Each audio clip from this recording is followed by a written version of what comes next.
ইয়া এখন গোহাৰি হৈছে নিতাই পানীদিহিং আৰু অঞ্চলবাসী ৰাইজৰ সহযোগত কেন্দ্ৰীয় ৰঙালী বিহু সন্মিলন স্থান নিতাই পুখুৰী উচ্চতৰ মাধ্যমিক বিদ্যালয়ৰ খেলপথাৰ তাৰিখ 22 আৰু 23 বহাগ ইংৰাজী হৈছে 5 আৰু 6 মে সাংস্কৃতিক সন্ধ্যা আকৰ্ষণীয় জনপ্ৰিয় শিল্পী দীপু দীক্ষিতৰ গীতৰ শৰাই আগবঢ়াব সকলো দেশ বিহুপ্ৰেমী ৰাইজৰ সহায় সহযোগিতা কামনা এয়া কৰিছে প্ৰচাৰ সম্পাদক হৈছে বিজিত চাংমাই ইয়াতো ফোন নম্বৰ দি দিছে আপোনালোকে কোনোবাই আগ্ৰহী যদি বিহু গোৱা আৰু নচা মানুহ আছে তেতিয়াহ'লে ইয়াৰ এই ফোন নম্বৰটোত যোগাযোগ কৰি আহিব পাৰে। হেল্ল' গাইজ, কি খবৰ? মোৰ চেনেল আয়ুষ গগৈ ফালৰ পৰা সকলোকে স্বাগতম জনালোঁ। এতিয়া মই গধূলি সময়তে ব্লগটো আৰম্ভ কৰিছোঁ। এতিয়া কি বনাব লৈছোঁ বাৰু আপোনালোকে চাই থাকক ভিডিঅ'টো আগলৈ এয়া সন্ধিয়া হৈ ভাগিলে আৰু ধূপ চাকি জ্বলাই এটালোঁ এতিয়া কাম এটা কৰিব লৈছোঁ। এইখিনি আছিলে শালি চাউলৰ পিঠা, ইয়াতে গাখীৰ দিলোঁ, চেনি দিলোঁ, বেকিং পাউডাৰ দিলোঁ। এতিয়া এইখিনি মই কাম এটা কৰিব লৈছোঁ। কি কাম কৰিব লৈছোঁ বাৰু আপোনালোকক দেখাই আছোঁ। কাম মানে কি আৰু মই ইডলি দুটামান বনাবলৈ লৈছোঁ।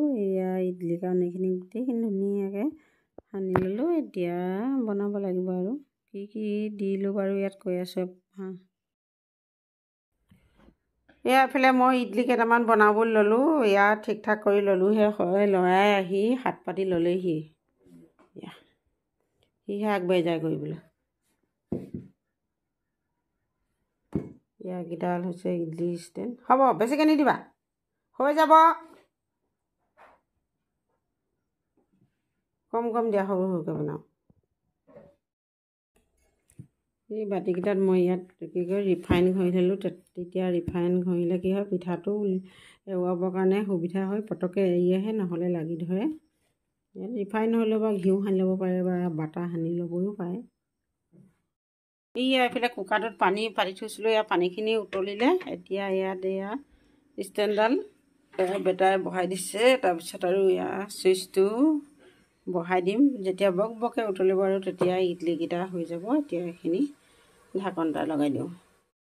পিঠাকেইটা বনাই মেলি আজৰি হ'লোঁ আৰু খাই বৈ আজৰি হ'লোঁ। হোৱাৰ পাছতে আৰু 10টামান বজাত আহিলে হুঁচৰি। এযোৱা হৈছে গাঁৱৰে হুঁচৰি। এইবিলাক দেখিছেনে, চেঙেলীয়া ল'ৰা আৰু লং পেণ্ট পিন্ধি বিহু মাৰিছে। নাচনী নাইকিয়া বিহু এযোৱা।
ভাত খাওয়া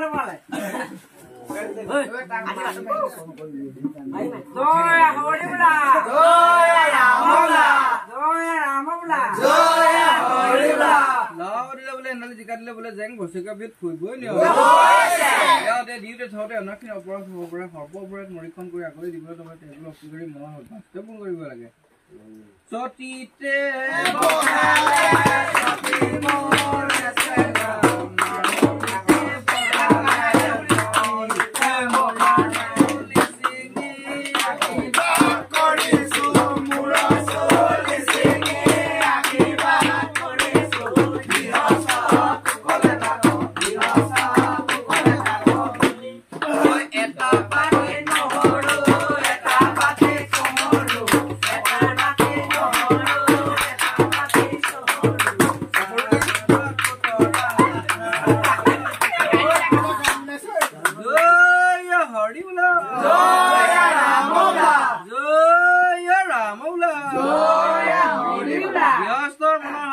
পূৰণ কৰিয়ে